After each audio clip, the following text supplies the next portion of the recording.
Today's story's title is Bears Don't Read by Emma Clark. Most days, George sat on a bench at the edge of the woods and stared out at the distant hills. He wondered about life. Oh, life is lovely, he thought.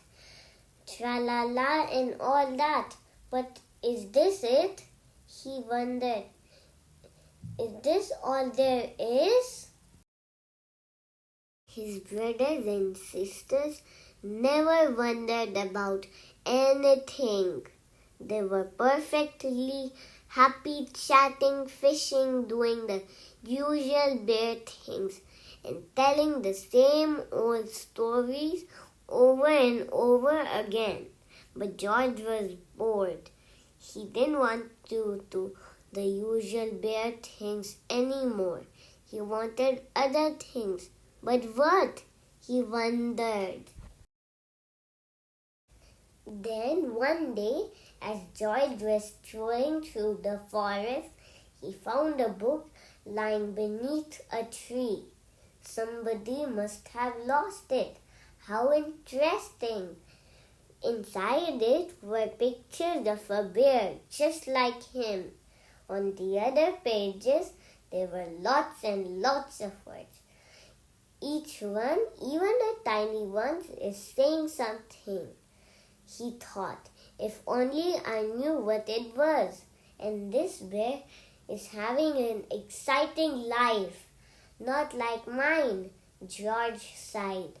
But then he had a brilliant idea. He rushed home to tell the others. I'm going to town to find the owner of this book and ask them to teach me to read, he said.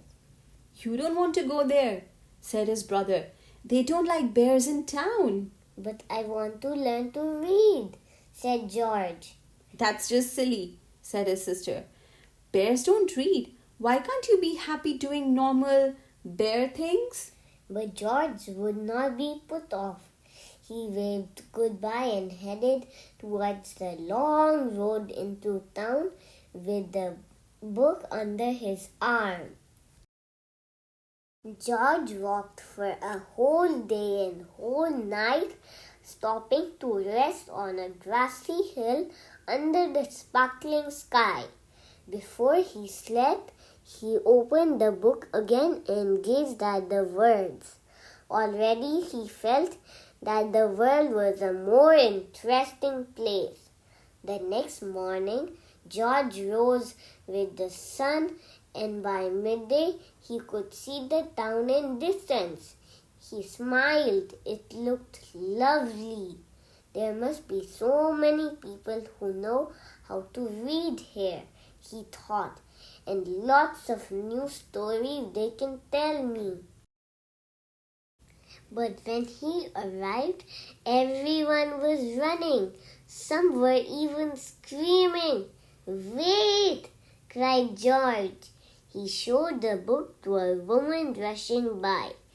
Do you know whose this is? He asked. It's from the school!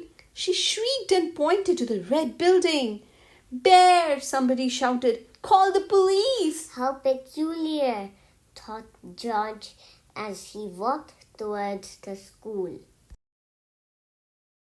Inside the school, there was complete silence. Where was everybody? George peered over the desk. Hello, he said, but there was nobody there. Suddenly, there was a shout. Freeze! Hands above your head!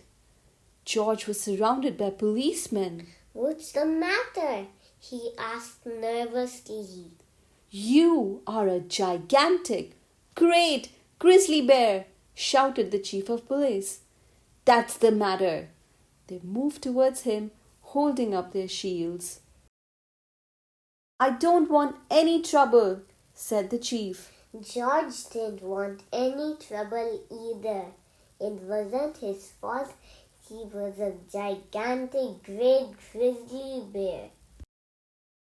Just then, the doors burst open, and in walked a little girl called Clementine with her mother.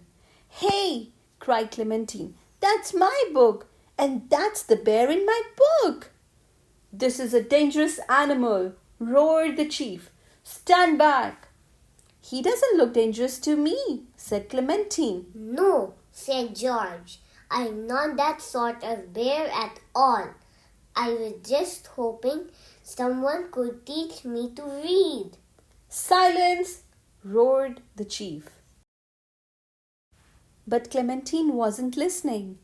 "I'm learning to read," she said. "We could learn together, couldn't we, Mom?" Clementine's mother looked at George.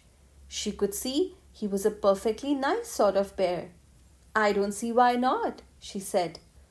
"So you will take the responsibility for this bear, will you, madam?" asked the chief. "Certainly," said Clementine's mother, "and there's no need to shout." She held out her hand to George. "Very pleased to meet you," she said. "Delighted to meet you too," said George. George moved into the summer house at the end of Clementine's garden, and each day after school, Clementine showed him everything she'd learned. It wasn't long before George knew all the letters of the alphabet. George didn't find reading easy at first. Even though he tried hard, he often made mistakes, but luckily Clementine was a kind and patient teacher. Sometimes the chief came to see how they were getting on.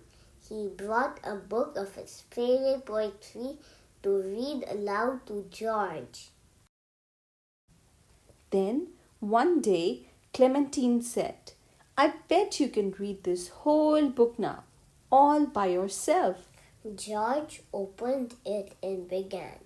Once upon a time, there was a large brown bear who found a book lying under a tree. He read the whole book all the way to the end. "Bravo!" said Clementine. "We knew you could do it." For more Read Aloud stories, keep watching Little Hearts Super Kids only on YouTube. If you like the story, don't forget to like, share and subscribe.